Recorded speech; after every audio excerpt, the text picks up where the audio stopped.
mars 2011, un jour que Wei Taohua, paysanne du district autonome Shui de Sandu, province du Guizhou, est en train de faire de la broderie en crin de queue de cheval, spécialité de l'ethnie Shui, elle reçoit un appel téléphonique de Guiyang, chef-lieu de la province du Guizhou. Cet appel la comble de joie.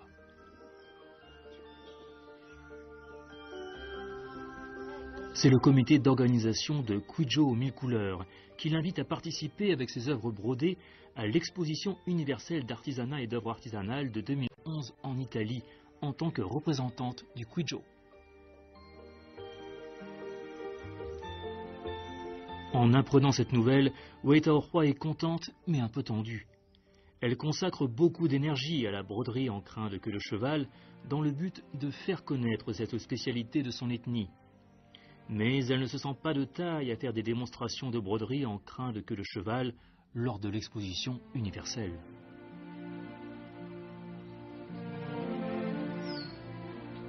Le personnel du comité d'organisation lui dit que les organisateurs de l'exposition s'intéressent à l'artisanat traditionnel chinois, en particulier à la broderie en crin de queue de cheval, et qu'ils souhaitent voir comment les Shui brodent leurs beaux motifs en crin de queue de cheval.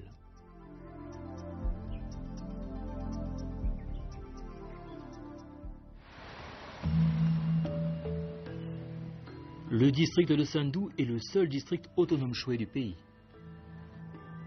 L'ethnie Shui est l'une des 56 communautés ethniques de la Chine. Elle s'est développée à partir des Payue, un groupe ethnique antique. Au cours de l'évolution de l'histoire des Shui, deux cultures sont considérées par les experts comme des fossiles vivants.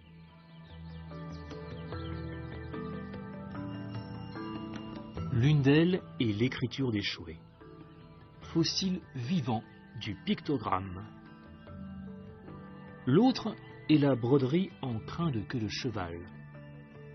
Celle-ci est caractérisée par des points irréguliers et des points de croix.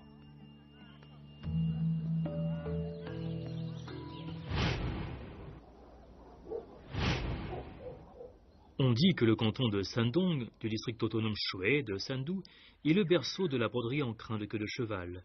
C'est aussi le pays natal de Wei Taohua. En chemin vers la famille de Wei Taohua, nous découvrons que presque toutes les familles du village élèvent des chevaux. Ces chevaux ont-ils un quelconque rapport avec la broderie en crin de queue de cheval?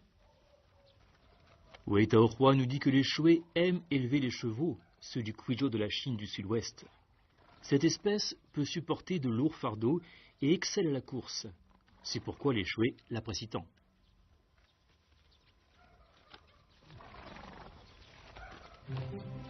La fête Duantie est la plus importante des Shui. Pendant cette fête, la course de chevaux est incontournable. Le champ de course s'appelle Duanpo. Après le réveillon, les villageois viennent en groupe voir la course.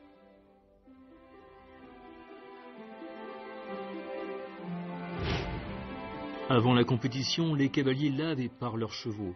Concernant l'origine de la broderie en crin de queue de cheval, une légende circule parmi la population. 相传呢，古的时候，阿公在上马坡之前，要给马好好的打扮一下。可是打扮马当中，他用梳子梳了马尾，地上掉了非常多的马尾丝。阿婆一看见了，哎呀，这马尾丝那么结实啊，丢了，太浪费了。于是阿婆就把那马尾丝集中起来。 因为阿婆特别的心灵手巧，阿婆就用那个马尾丝编成了帽子啊之类的，细细的，非常漂亮。后来呢，她慢慢就发现了可以用马尾刺绣。 Il s'agit d'une légende, mais les Shui vouent un amour fervent au cheval. Ils considèrent le crin de queue de cheval comme un trésor. Une raison plus importante encore peut expliquer pourquoi les femmes Shui brodent avec du crin de queue de cheval. 用马尾制作的马尾线呢，它的里面的这个马尾呢，还会分泌出油脂，滋润这个线，使这个线呢坚韧，颜色不易褪败。所以说，使用马尾绣呢，还有一个很重要的原因，就是它的这个祖先崇拜。因为马对这个水族而言呢，他们的这个马呢是救了他们这个祖先的这个性命，是他们这个族群能够存活下来的一个关键。所以呢，使用马尾来做马尾秀呢，对祖先是一个纪念。On ne connaît pas l'origine de la broderie en crin de queue de cheval. Aucun renseignement à ce sujet n'a été mentionné dans les livres historiques des Shwe.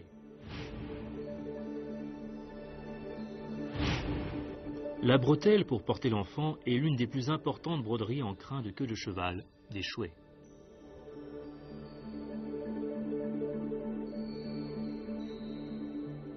Parfois, d'autres ethnies utilisent aussi du crin de queue de cheval comme matériau de broderie, mais les broderies de l'ethnie Shwe, en particulier la bretelle, sont très typiques. La bretelle brodée en crin de queue de cheval est un must pour toutes les familles Shwe. Autrefois, la broderie de ce genre était considérée comme un symbole pour juger de l'habileté d'une jeune fille et de la situation économique de sa famille.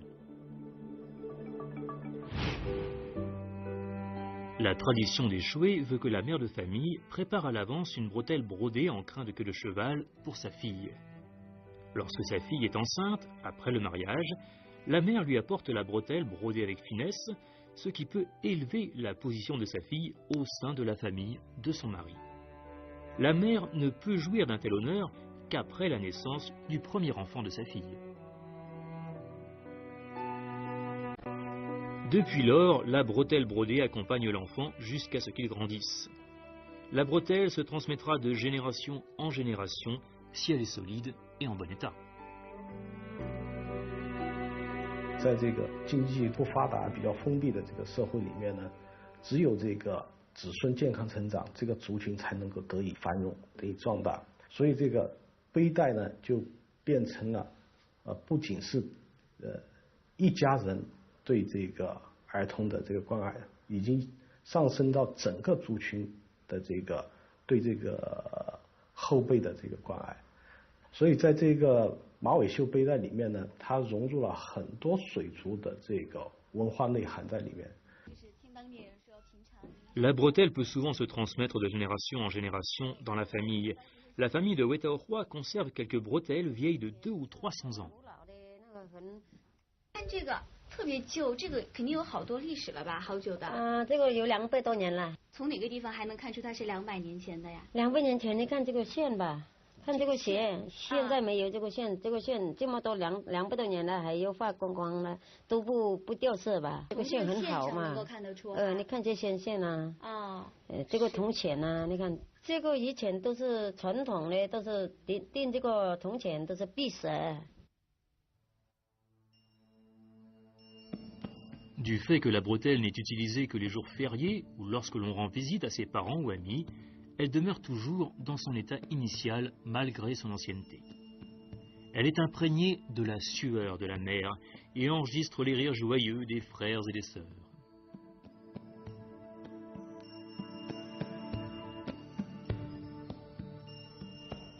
Comment la broderie en crin de queue de cheval est-elle réalisée? Quels sont les procédés employés?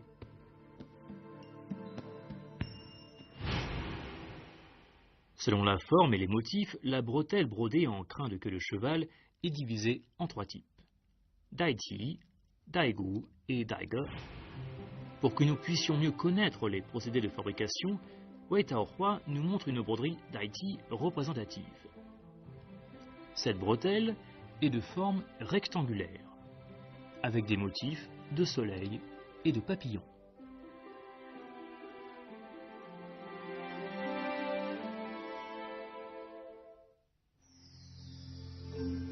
La réalisation d'une broderie en crin de queue de cheval comporte 6 étapes. D'abord, c'est la fabrication des fils de crin. Selon la grosseur du crin de queue de cheval, on sélectionne une quantité de crin dont 3 poils sont noués ensemble, puis on enveloppe les poils de 3 fils plus fins de soie blanche pour qu'ils deviennent des fils de crin. La longueur des fils de crin est décidée selon le besoin de la brodeuse. En général, on ajoute du crin au cours de la torsion des fils pour obtenir la longueur désirée. Du fait que les fils de crin de queue de cheval sont très demandés, le prix de la queue de cheval est assez élevé. Un petit bout de queue de la grosseur d'un doigt coûte plus de 10 yuan. Si la qualité est bonne, le prix est encore plus élevé.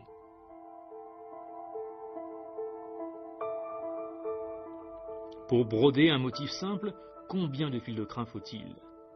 D'après Wei Taohua, un motif de quelques doigts de large nécessite plus de 20 mètres de fil.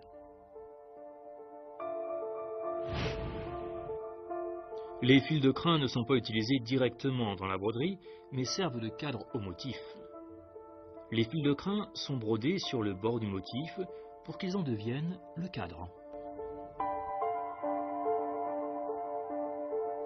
白色的这个马尾线呢，它不是像十字绣一样直接用来刺绣，它只是作为这个边框。它的这个很漂亮这个色彩呢，它是通过中间这个甜心的这个部分来展示出来的。实际上，从你看这个马尾绣的时候，因为它是白色，它中间的这个心的颜色很鲜艳的时候，基本上你的这个视觉就已经感受不到这个白色了，因为它起一个衬托的这个作用。 La couture avec des fils de crin doit se faire de sorte que les points soient invisibles. C'est pourquoi les brodeuses chouets prêtent une attention particulière aux points. Elles utilisent le plus souvent une très petite aiguille afin de ne pas laisser la moindre trace.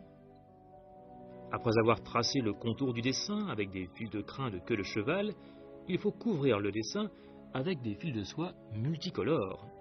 C'est la deuxième étape.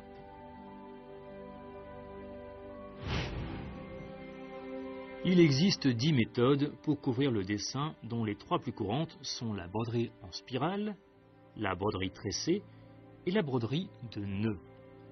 La broderie en spirale, la plus usuelle, est en général utilisée pour la bretelle. La maîtrise ou non de ces techniques de broderie décide de la qualité du motif brodé. Le motif est non seulement un ornement du vêtement, mais aussi un dessin représentant des scènes de la vie courante que les femmes chouets connaissent bien. Après un traitement artistique, comme l'exagération et la déformation, le dessin a une ressemblance dans la forme comme dans l'esprit. Le vêtement des chouets est orné le plus souvent de motifs de dragon, de phénix, de papillons et de calebasse. La partie clé de la bretelle est en général brodée de motifs de papillons. Les chouets adorent le papillon. Une légende raconte que dans la haute antiquité, il y avait 9 soleils dans le ciel. La terre était extrêmement torride. Un groupe de papillons vint en volant de loin et éclipsa 8 des 9 soleils. Puis, la terre s'étant rafraîchie, les enfants ont pu survivre.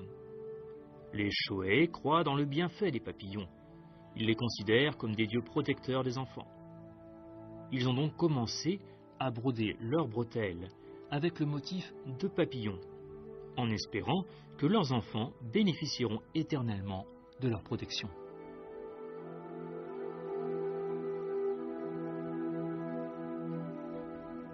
La calebasse est aussi un motif incontournable pour orner la bretelle brodée en crin de queue de cheval des chouets. L'apparition de ce motif est liée à une légende des chouets. Selon la légende, un frère et une sœur d'une famille ont aidé un vieillard pauvre. Celui-ci leur a donné des graines de calebassier et leur a dit que la calebasse les aiderait à échapper aux catastrophes lorsque le calebassier grandirait. Peu de temps après, il y a eu un déluge. Le frère et la sœur se réfugièrent dans une calebasse et furent sauvés.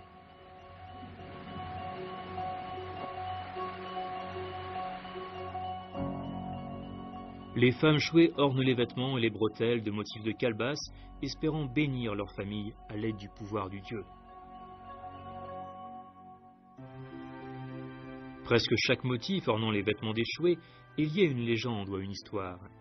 Ces motifs ont forgé le goût esthétique de l'ethnie chouet.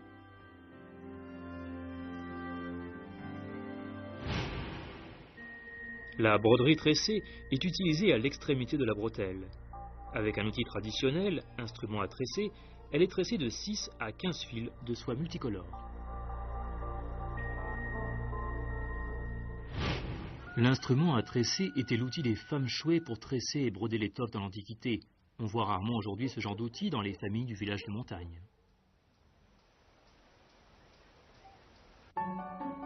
Dans le musée de l'ethnie Choué du district autonome Choué de Sandou, nous avons vu l'instrument à tresser dont la forme évoque un tabouret.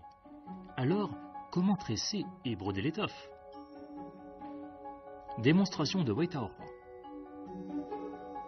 Pour tresser, il faut d'abord préparer un groupe de 6, 7 ou 15 fils.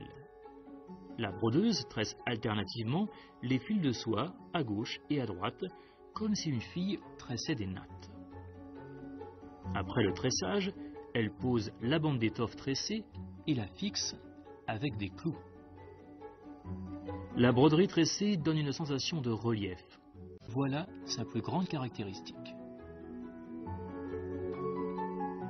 Pour confectionner la broderie en crin de queue de cheval, la brodeuse doit connaître toutes les méthodes de broderie. Pour obtenir un effet idéal, il faut recourir à plusieurs méthodes. C'est la raison pour laquelle la broderie en crin de queue de cheval est très appréciée de la population choué depuis bientôt 1 millier d'années.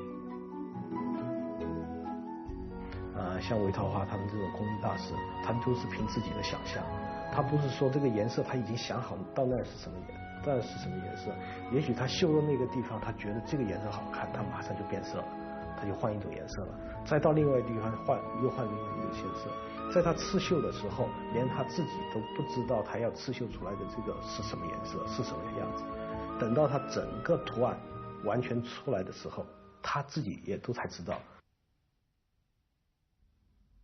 Le bordage est la 4e étape de la broderie en crin de queue de cheval. La bretelle brodée de crin est souvent composée de plusieurs morceaux brodés. Pour les relier, il faut les garnir de bordures. Les brodeuses chouées préfèrent utiliser les fils d'or pour combler les espaces laissés dans les bordures, ce qui rend la broderie splendide.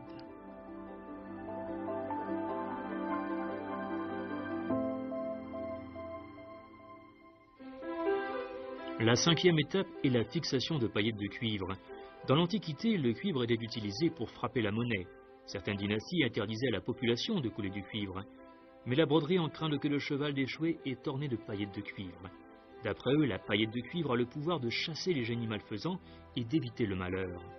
Les paillettes de cuivre qui ornent les bretelles sont pour offrir des vœux de bonheur et de bonne santé aux enfants. La paillette de cuivre est incontournable pour la broderie en crin de queue de cheval. Sans quoi, aux yeux des Choué, la bretelle n'est pas la réelle bretelle brodée en crin.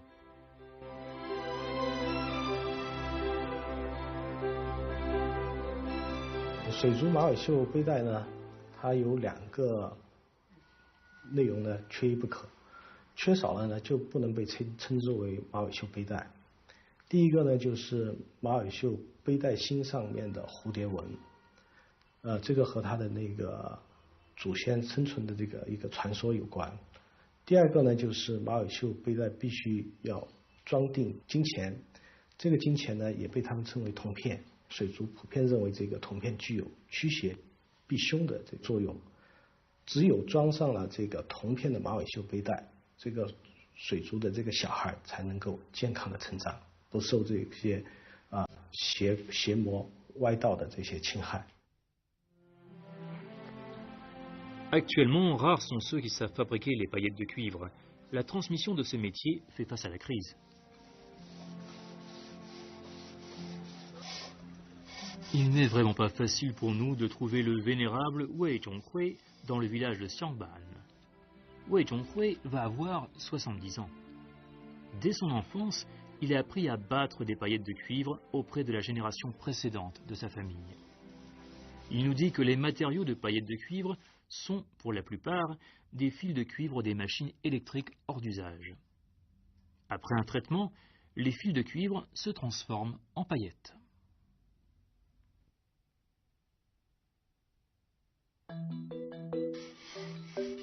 Le vénérable Wei Zhonghui, après avoir lavé un fil de cuivre avec du savon, sort une tige bien polie de parapluie et l'attache avec un bout de fil de cuivre. Puis il cale tout cela avec un petit morceau de bois.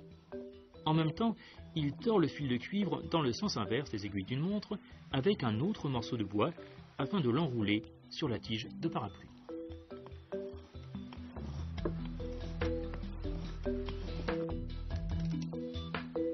Après avoir poli le fil de cuivre enroulé avec de la toile émerie, l'artisan le coupe en plusieurs parties de longueurs inégales. Puis, à l'aide de ciseaux spéciaux, il transforme les fils de cuivre en anneaux. Il reste maintenant à battre les paillettes de cuivre. Pour battre les paillettes de cuivre, il faut un outil spécial, un marteau sans manche. Le marteau doit être enveloppé dans un tissu de coton. La paillette frappée est mise directement dans le tissu et quand elle est divisée en un certain nombre de morceaux, l'artisan sort les paillettes pour les mettre sur un plateau. Puis, avec un petit marteau, il frappe rapidement les anneaux de cuivre. La paillette frappée a un diamètre de 3 à 5 mm.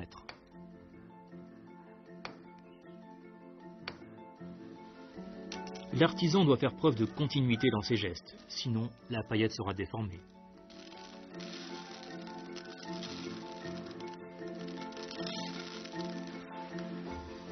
Étape suivante pour les paillettes de cuivre, la trempe. Ce procédé est exigeant pour les artisans. Si la température du feu n'est pas bien contrôlée, la paillette verdira ou jaunira. Sa valeur baissera sur le marché si elle n'a pas la couleur dorée.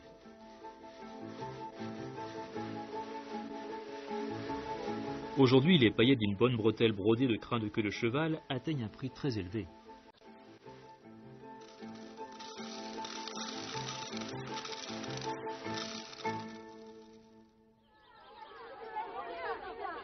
Dernière étape, l'assemblage.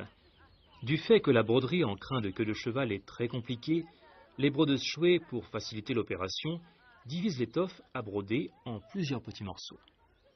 Puis, elles les assemblent avec des fils selon un ordre établi, afin d'en faire une œuvre complète.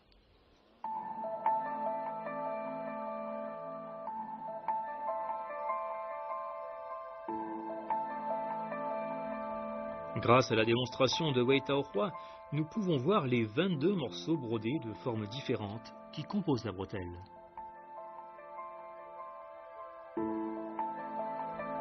Les étapes de la confection de la bretelle brodée en crin de queue de cheval que Wei Taohua nous a montré sont relativement simples. En fait, la confection comprend plus de 50 procédés et dure un an.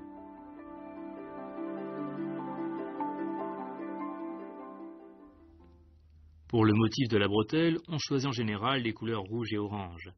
C'est pourquoi l'assortiment de couleurs est très important. Des couleurs mal assorties affecteraient l'effet d'ensemble. 在搭配的过程中呢，自己的这些寨子里面的这些女青年啊，还有这些妇女啊，都会对她的这个色彩搭配呢，会进行一个评判。比如说，当她的这个色彩搭配得到了这个社会的这个群体的这个认可以后呢，她的这种色彩搭配就很快的就会在她的这个群体里面扩展流传开来，然后影响这一片的这个色彩。 Wei Taohua se rendra en Italie, en emmenant non seulement des broderies en crin de queue de cheval, comme les morceaux brodés et les vêtements, mais aussi des articles intéressants brodés en crin de queue de cheval, tels les chaussures à hauts talons, les cravates et les sacs. Wei Taohua nous dit qu'elle emportera les broderies en crin de queue de cheval en Italie. Ceci afin de faire connaître cette broderie des chouets à l'étranger.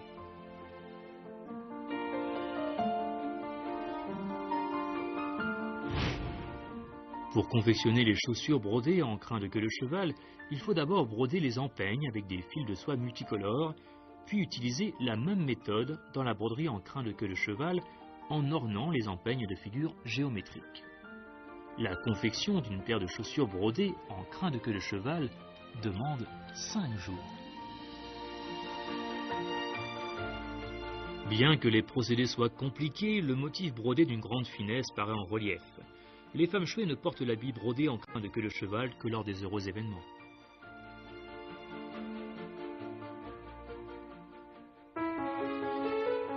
À l'exposition universelle d'Italie, les bretelles de Wei Taohua sont très remarquées. Les broderies en crin de queue de cheval font l'admiration des visiteurs occidentaux. Beaucoup de visiteurs se précipitent pour acheter les cravates et chaussures brodées en crin de queue de cheval qu'elle a apportées. Elle est devenue, pendant un instant, l'une des personnes les plus en vue de l'exposition.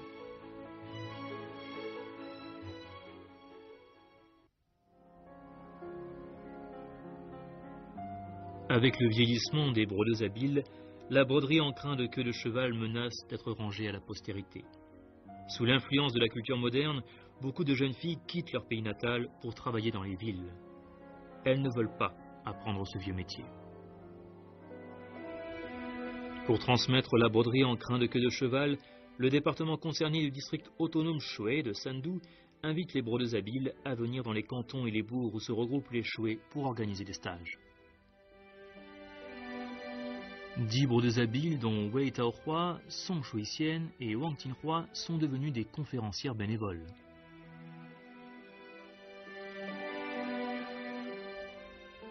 La broderie en crin de queue de cheval est sans doute l'une des créations des femmes Shui.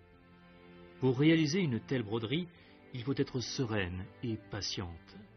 Grâce aux brodeuses qui ont pour mission de transmettre la broderie en crin de queue de cheval, ce vieil artisanat a pu être conservé en totalité.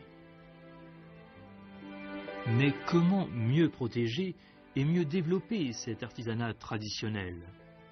Voilà le défi auquel on doit faire face. La broderie en crin de queue de cheval a encore un long chemin à parcourir pour assurer sa pérennité.